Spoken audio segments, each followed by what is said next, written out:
know a man named Jim Cronister. He was like a grandfather to me. And unfortunately, he was terminally ill with debilitating illnesses that prevented him from doing things like his weekly bowling or gardening or other things that he enjoyed. Doctors, he felt, just were not helping him. They just wanted to keep giving him more medication and not come up with any solutions. So Jim decided to take his life. When his wife left to go to the store, he stuck a shotgun in his mouth and pulled the trigger. Unfortunately, the first shot was not effective, so he had to do it again. His wife came home to find him deceased and to find his brains and blood scattered all over the walls.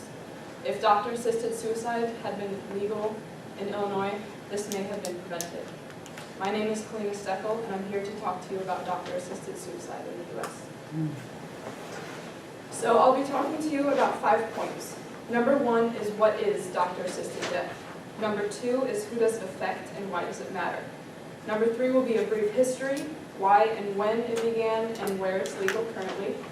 Number 4 will be why it's controversial, what those for it say and what those against it say. And then finally, should it be legal, pros and cons. So what is doctor-assisted death? According to mccl.org, assisted suicide is when someone provides an individual with the information, guidance, and means to take his or her own life with the intention that it be used for that purpose. The difference when it's doctor-assisted is if a doctor prescribes or performs the lethal injection that kills the patient. So who does it affect? Well, it's typically affecting people with a terminal illness such as cancer or people who are physically disabled.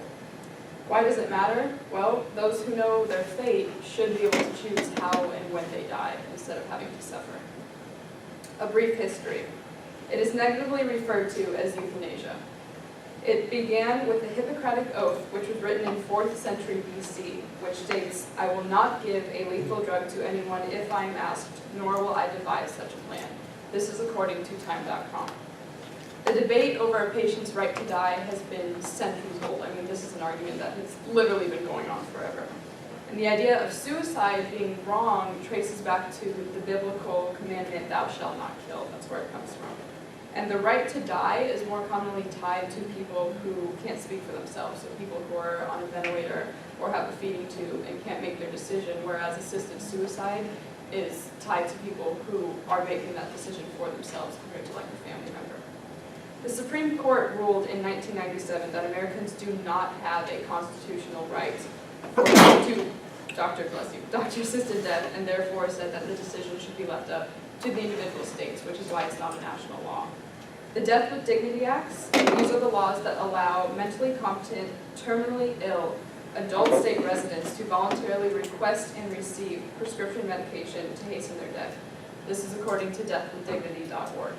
It's currently legal in only 5 states: Oregon, Washington, Vermont, New Mexico, and Montana, though states like California, Colorado, New Jersey, Massachusetts, and Connecticut are currently working to get the law passed. So people that are for it. There was a girl who made headlines in 2014. She was named Brittany Maynard. She's a beautiful 29-year-old girl, recently married, was diagnosed with like the rarest and most extreme kind of brain cancer and was given 6 months to live.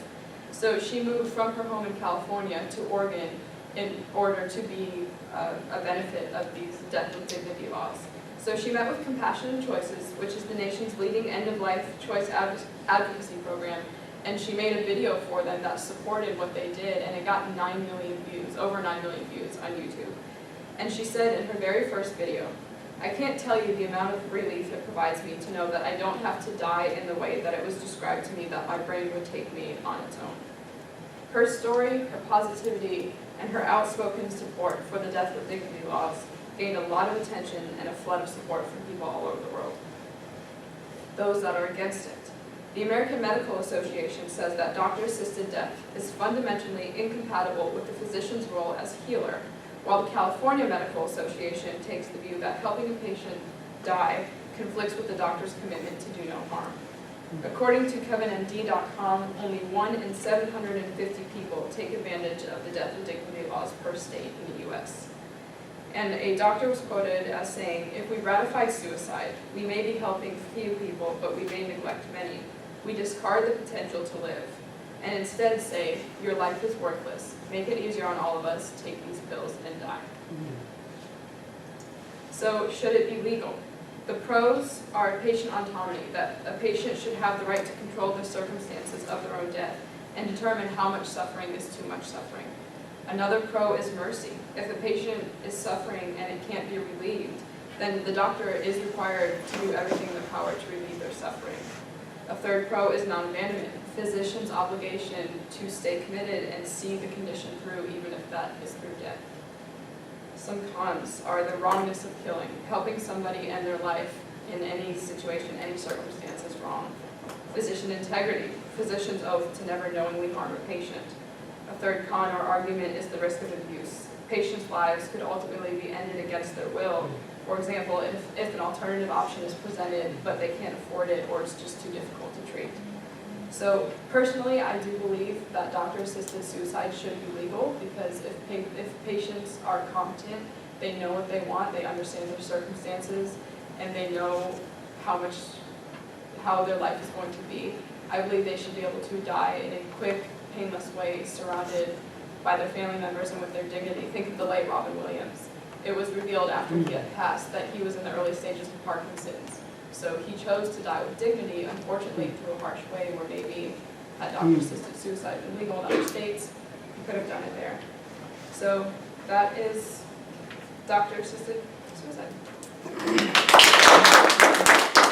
take 2 questions and then we'll move on to Amanda. Any questions? No? 1? Why did you choose this topic? Yeah, funny. I thought it was really interesting. I think it's one that's really relevant, and because I have personal stories that tie to it, I also have a grandfather who got cancer. He had lung cancer, throat cancer, and brain cancer, and the doctors wouldn't do anything. He was in several different hospitals, and he ended up just going home and dying slowly and honestly quite miserably there, and I remember that very vividly.